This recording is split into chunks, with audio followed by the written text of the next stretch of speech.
Hello friends, welcome to the next part of Heavenly Idol. इस video में maroon lady को God से pray करते हुए दिखाते हैं, जो भगवान को उन सबको बचाने के लिए बुलाती है और पाप करने वालों को दंड देने की बात करती है। फिर वहाँ मैम ओशन आता है, जो सिर्फ यहाँ बुलाने का कारण पूछता है। तो वो लेडी नोबल काइंड के बारे में बताती है, जो इस दुनिया का जन्म नहीं होता है और उसके पास, और वो उससे कहती है कि ऐसे पर्सन को अपने पास रखो, क्योंकि वो लॉर्ड के वेलकम में इम्पोर्टेंट हेल्प करेगा। यह सुनकर एक्टर को योनवू की याद आती है, बट वो कहता है कि उसने अभी तक ऐसा कोई पर्सन नहीं देखा है और ये बात वही याद रखेगा। और जाने के समय उसकी आंखें रेड कलर चमक कर फिर ब्लैक में हो जाती है, और फिर वह मुड़कर लेडी से डायटी के पावर के बारे में पूछता है, जहाँ लेडी उससे कहती है कि ऐसा कुछ नहीं होता, और उससे पूछती है कि उसने ऐसा कहाँ सुना। एक्टर कहता है कि उसने किसी को बात करते हुए सुना था और वहाँ से चला जाता है। फिर नेक्स्ट सीन में एविल वन और ओ जंक्शन को साथ में दिखाते हैं, जहाँ जंक्शन उसे बताता है कि वो योनवू को हराने के लिए एक प्लान सोच रहा है। एविल वन जंक्शन से उसकी गर्लफ्रेंड के बारे में पूछता है, जहाँ वो कहता है कि उसकी कोई गर्लफ्रेंड नहीं है, और वो पूछता है कि क्या उसने कोई र्यूमर सुना है क्या। फिर एविल वन वहाँ से जाने लगता है, बट उसके पीछे एक ब्राइट ग्लो दिखता है और वो पीछे मुड़कर उसे देखता है, तो उसे एक सुंदर लड़की दिखती है, जिसको देखकर एविल इमोशनल हो जाता है। बट अगले ही पल वो एक तलवार से उसे अटैक कर देता है। वो ब्यूटीफुल लड़की एक लड़के में बदल जाती है और वो लड़का वहाँ गिर जाता है। तो एविल वन गुस्सा हो जाता है और कहता है कि अब हद पार हो गई है और उसे ऐसा करने वाले मास्टर से मिलना ही पड़ेगा। अब नेक्स्ट सीन में एक के-पॉप आइडल ग्रुप को स्टेज पर डांस करते हुए दिखाते हैं, जिनको देखकर ऑडिशन उनके लिए चीयर करती है। इस ग्रुप का नाम एविल बॉयज़ होता है, जिनका ये डेब्यू होता है।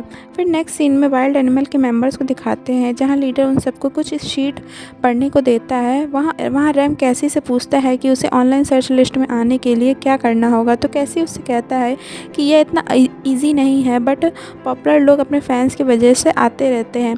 फिर वह कहता है कि कुछ शॉकिंग कॉमेंट दो, जैसे कि तुमने पहले किया था, कुछ प्रोवोकेटिव करो, शॉकिंग करो। फिर मिस दाल वहाँ आती हैं और उन सबको शांत देखकर रैम से कहती हैं कि क्या हुआ। वहाँ पर यंगर मेंबर बताता है कि ये योनवू के ताइन के पार्ट ले जाने के वजह से हुआ है। फिर सब रेडियो स्टूडियो में दिखते हैं, जहाँ आरजे उनकी तारीफ करके उनका वेलकम करता है और व्यूअर्स से ग्रीट करने के लिए कहता है।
आरजे योनवू से और क्वेश्चन करता है, तो लीडर जवाब देने लगता है, बट ताइन योनवू को आंसर देने के लिए कहता है और वहाँ माहौल गर्मा जाता है। फिर आरजे एक ब्रेक लेने की बात कहकर शो पॉज कर देता है। सब वेटिंग रूम में होते हैं। दालमी रैम से उनकी फाइट के बारे में पूछती है। लीडर भी ताइन को ऐसा करने से मना करता है जब वो बाहर काम कर रहे हैं और जहाँ पर बहुत सारे लोग और कैमरा उन्हें देख रहे हैं, और एक टीम होने की बात भी बोलता है। फिर वहाँ दालमी और रैम आते हैं और वो उन्हें इसके बाद डिस्कशन करने पर कहती है, बट ताइन नहीं मानता और लीडर से कहता है कि तुमने ईमेल के रिप्लाई किए थे, योनवू ने नहीं, इसमें झूठ क्या है। ये सुनकर स्किम अपसेट हो जाती है और दोनों को शो में वापस जाने का ऑर्डर देती है, और वो वहीं खड़ी रहती है। बाकी सब अंदर शो में वापस जाने लगते हैं। फिर शो फिनिश हो जाता है और सब जाने लगते हैं। मिस किम नहीं दिखती और रीपर उन सबको रिसीव आया हुआ होता है, जिसे देखकर मुझसे मिस किम के बारे में पूछता है। तो रीपर बताता है कि मिस किम ने उन सबको रिसीव करने का ऑर्डर दिया और वो वहाँ से चली गई, और आज के रियलिटी शो की मीटिंग भी उसने कैंसिल कर दी। रैम उसे कॉल ट्राई करता है बट वो नहीं उठाती। केसी कहता है कि वो उसकी कॉल को इग्नोर कर रही। तो रैम उससे पूछता है कि अगर योनू को पता चले कि योनू ने उसे मैसेज नहीं भेजे, किसी और ने भेजे, तो क्या होगा। तो केसी कहता है कि वह उस फैन को हमेशा के लिए खो देगा और वो फैन उसकी हेटर बन जाएगी। फिर रैम उससे मिस किम को कॉल करने के लिए कहता है, फिर दूसरे मेंबर को भी कहता है बट मिस किम दोनों का कॉल नहीं उठाती। बट जब लीडर उसे कॉल करता है तो मिस किम कॉल रिसीव कर लेती हैं और उससे कॉल करने का रीज़न पूछती हैं। लीडर उससे पूछता है कि वह कहाँ है बट वो टाल देती है। फिर जब रैम मोबाइल लेकर उससे बात करने की कोशिश करता है तो वो फ़ोन कट कर देती है। मिस किम ड्रिंक कर रही होती हैं और पास्ट के योनू की मेमोरीज़ को सोचती हैं और उसी समय रैम वहाँ एक टेडी लेकर आ जाता है और उससे उदास होने का कारण पूछता है। उसे एक टेडी देकर कहता है कि जब बच्चे उदास हो जाते हैं तो टॉय मिलने पर वो खुश भी हो जाते हैं और कहता है वह समझ सकता है कि वो अपसेट क्यों है, क्योंकि वो ईमेल्स उसके लिए कितने मायने रखते हैं। बट मिस किम ना उसे देखना और सुनना चाहती हैं क्योंकि वो योनू की याद दिलाता है और उसका सर दर्द होने लगता है। रैम उसको हील कर देता है, जिस पर मिस किम कहती हैं कि ऐसा उसने क्यों किया, नशे में ही रहने दे ताकि वह इन सिचुएशंस को हैंडल कर सके, क्योंकि रियलिटी बहुत हार्श है। उसे विश्वास नहीं हो रहा होता कि वो ईमेल योंगस्यू ने भेजा था, ना कि योनवू ने।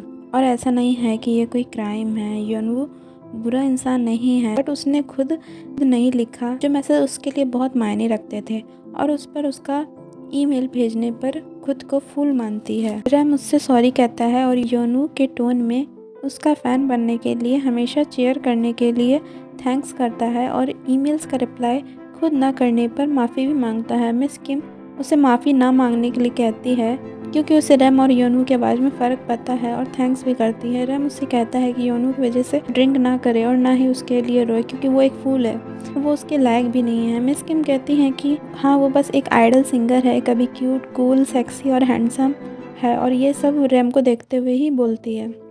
नेक्स्ट सीन में एविल वन दिखता है जो एक पेंटिंग देख रहा होता है। तभी म्योंगवू शिन आता है और लेडी मार्शल से अपने मीटअप के बारे में बताता है। एविल उसे अपने सर्च के जारी रखने के लिए कहता है और उससे भी उसकी गर्लफ्रेंड के बारे में पूछता है, जो बोलता है कि उसकी गर्लफ्रेंड नहीं है। तो योनू कहता है कि सिंगल होना ही ज़्यादा अच्छा है क्योंकि भरोसेमंद इंसान जब आपको धोखा देता है तो बहुत पेनफुल होता है। फिर नेक्स्ट सीन में रैम और ताइन न्यू रियलिटी शो के सेट पर साथ आते हैं जहाँ उन्हें 2 दिन स्पेंड करना होता है। वहाँ रैम एक ब्लू विंड जैसा कुछ देखता है। तभी रीपर भी वहाँ आ जाता है और बताता है कि माउंटेन की दूसरी साइड एक धर्मशाला है। रैम को ह्यूमन लाइफ में इंटरफेयर ना करने की वार्निंग दोबारा देता है। फिर ताइन और रैम सेट पर जाते हैं जहाँ ओ जंक्शन भी आया हुआ होता है। को देखकर खुशी से उसके पास दौड़े चले आता है और आसपास कैमरा की वजह से रैम को हंसने के लिए भी कहता है और रैम को अपने साथ कुछ ज़रूरी बात करने के लिए अपने साथ ले जाता है और उसे 1 दिन के लिए नौकर बनने की शर्त याद दिलाता है और उसे अभी स्लेव बनने के लिए ऑर्डर देता है। बट रैम कहता है कि